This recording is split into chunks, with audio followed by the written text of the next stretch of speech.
Okay, here we are. Another week's gone by, and pardon me. and as you probably noticed, I'm still recovering from quite a bad cold. So excuse me if I have to cough occasionally. But weather's okay, a little bit brisk. It's about 4 or 5 degrees today, and enjoying another walk through the local forest. There's so many subjects you can talk about in these walk and talks. Today I thought I'd focus on an idea that it's been on my mind and was kind of elucidated by Neil Oliver, of all people, the Coast Guy as he's known, a Scottish historian and very interesting character. He came out with a phrase: "It's never about what they tell you it's about." And the more you actually look at mainstream media and the government's communications generally, it's very, very rarely what they, if ever, is actually about what they're telling you it's about. They'll tell you it's like for instance in Iraq, it's about WMDs, weapons of mass destruction, about 9/11 and all that, and it was never about that. It just needed some worthy excuse to go to war and grab the resources that were there, which is more likely to be what it's about. But this goes around a whole, or applies to a whole range of issues where they're telling you one thing on the surface and it's actually about something completely different. Now, when I studied psychology for many years, and particularly interested in a branch called neuro-linguistic programming, and a big part of that was what they called framing. You create a frame, an idea of what's going on here, and you stick to your frame and steadfastly resist any other frame, and that way it seems to be about a given something. Let's give an example.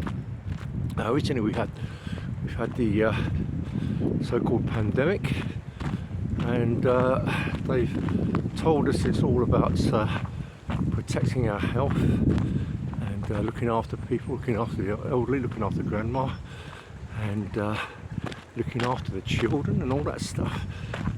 That's the kind of ongoing kind of narrative that they still keep peddling to this day, even though I would say it's well and truly a busted flush.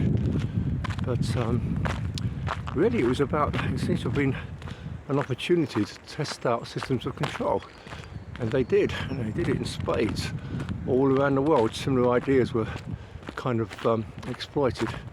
Lockdowns, bringing in digital ID, restrictions of all sorts. You even had to do masks, which have proven to be completely ineffective. Read the North and South Dakota studies for an interesting kind of take on that. But even they became symbols of compliance. And getting you to wear a mask was never really about your health. It was about showing that you complied and that you were going to go along with it. Many things are like that. I mean, you think of the LGBT thing, particularly the transgender and multiple genders idea. Of course, there's lesbian, gay and bisexual people with us, and good luck to them, it's their choice. It's sexual morality is their own choice, but it stopped making sense when they put on the word T, or the letter T, and followed it with numerous other letters. It's kind of an absurdity, but it's not so much about whether you understand it's an absurdity, but it's you've got to show. Now, you've got to not be anything other than an ally to a cause which is blatantly mad, blatantly absurd. So, a lot of time I'll take these issues and I'll make the most absurd statement possible. Like the classic 2 and 2 is not 4, for instance, being debated in the United States and on Twitter for the last couple of years, which is completely mad, of course. But you've got to take these ideas and I'll see if you comply. What is the range of absurdity that you will actually go along with. So it's kind of a test that sense. So let's think of a few issues. I suppose global warming is one. Hugely contentious, hugely unpredictable, and as we were saying last week, it may well prove that to have as many benefits as it has drawbacks.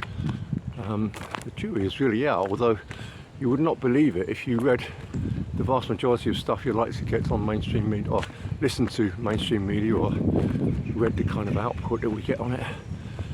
Huge waves of information telling you that the world is about to implode. I've got a monk shack over here, I don't know if you can see this on camera. This area is very good for wildlife, particularly monk shack gear. Staring at me now, wondering what I'm doing. I sometimes wonder myself. Yeah, so I mean that is another issue that's been exploited ruthlessly, and it's been exploited in such a way now. You know, it's presented as concern for the planet, environmental concerns, you know, all lovely green issues, but the reality is it's being used to control your lifestyle, control the amount you travel, the amount you can move about, control you in many ways.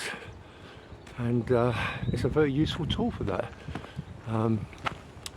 Going on further, they're talking about having digital IDs now. The idea is presented as something for your convenience. It's all there, nice and fluffy. Every time you go into a shop, you'll be recognised automatically, and all sorts of things will click into place just for your benefit. Lovely. Reality, and people do fall for that, a little bit of convenience. They love it. Yeah. So it's a very easy sell in that sense. But the reality is that everything known about you will be collected in one place, sold on, used and abused, and essentially your privacy has finished. You have no private life from that moment onwards. You may think you do, but when every item you buy, every conversation you have, well, I mean, it goes into things like surveillance as well, of course. Again, surveillance is something that's sold for what they tell us in order to prevent crime. It's for your benefit, of course, you know. Just seeing how we can improve services, blah blah blah. But essentially, it all goes on your file, and all your privacy disappears down the drain. And you wake up one day wondering where it's all gone. On from that, we have CBDCs, central bank digital currencies.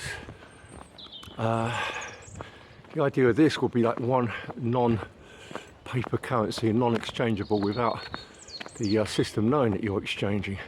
So essentially every single transaction that you ever do will be logged against your name. And the kind of scope for abuse is huge. You know, it'll probably be sold on, I'm guessing, convenience and health grounds again. They'll be telling us that dirty old notes and all that can spread diseases and God knows what. And so even though we've been kind of using metal and paper money for yonks, literally yonks, is not that much of a problem, as far as I can tell. Metal coins, I believe, go back to ancient Lydia, like about 4,000 to 5,000 years ago, I think it is. A long time, not been that much a problem, but apparently it is now. CBDC's reality is a degree of control over your life and your choices that you can scarcely imagine. If they tie in things like ESG, economic social governance scores, to people, you'll have essentially a social control system. So an obvious example would be if you're using your car too much. You'll go to the pump and you'll try to pay for your next lot of petrol, diesel or whatever, and the pump will say, sorry, your car does not cover this. And you'll be standing there, almost an empty car, unable to go wherever you want to go because the system says no. Another example would be your food choices. So you like to eat meat, for instance, the dreadful sin of liking to eat meat. This will no longer, well, it may not be allowed, and you'll go to the counter and they'll say, no, you've had your couple of ounces few grams, whichever system you want to use, of meat for this week, and I'm afraid that's your lot. So if you have certain political views, you can say no, you can't have this access to this media, you can't even pay for it because of your views. They can have such a degree of control. Hello there, good morning. It's a little nippy, it's turn again, isn't it? Oh, this is hello. This is a. Oh, do you mind? It's black to me. I can't. Oh, okay. It's just. I can't see. It's just a stick that you kind of record yourself. So I do a little thing I put on YouTube every week. See. Talk about the matters of the day and have a little natter, you know. It's good fun. I'll see you around again, no doubt. Okay, take care. Bye. I seem to run into that lady on a regular basis. She likes to walk her dogs around here. That's another one actually that's coming up. Dog walking apparently is problematic, but we won't go there today. Let's think of one or two more. I think I'm making my point reasonably well. The underlying point, it's not about what they will tell you it's about. I'll give you one level, that's for your consumption and for you to believe, and the BBC and mainstream media must be backing it. But the reality will be something totally different. Let's choose one more. The Ukraine. Now, Ukraine, messy war at the moment, and it's very hard to say, as with most wars, or almost all wars, not all, but most of them certainly, who's in the right and who's in the wrong. Indeed, is there even a right and a wrong? But clearly the coup of 2014, organised by Western forces, when the government of Ukraine was favouring trade ties with Russia over trade ties with the EU, and this did not suit the powers that be and did not suit the progression of NATO, who had agreed to a pact of no further expansion towards Russia, but they kind of broke that pact basically. Or they broke it without saying they were breaking it, but effectively they broke it at the time and they continue to break it, and now are more or less committed to that.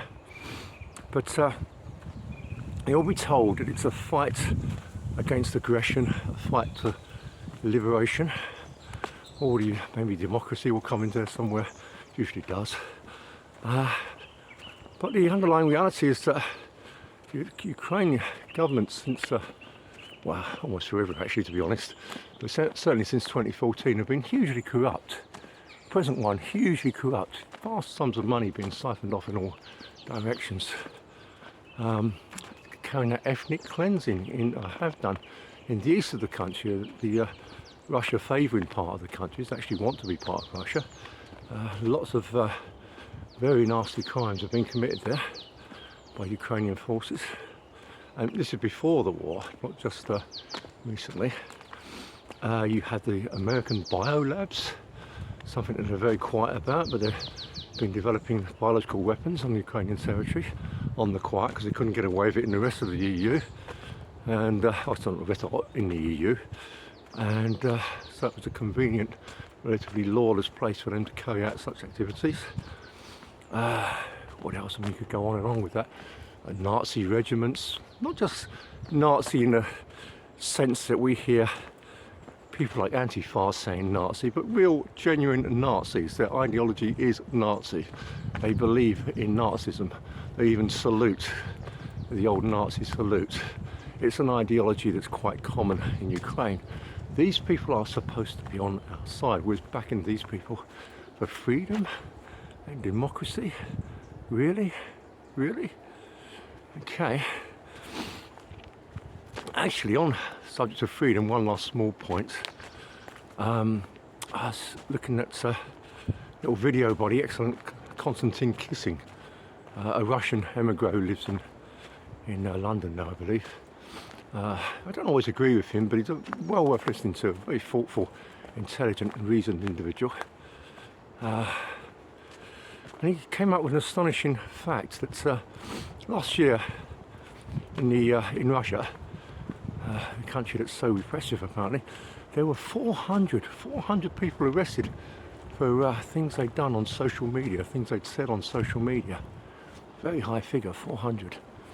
In the UK, freedom-loving UK, the figure was 3,000 300. Okay, I figure that's 8.5 times as high. Given that the population of Russia is around about 145 million, that's slightly over twice as large as the UK's, that gives you a ratio of around about 17 to 1. You're 17 times more likely to be arrested for saying something naughty on social media or writing something naughty than you are in Russia.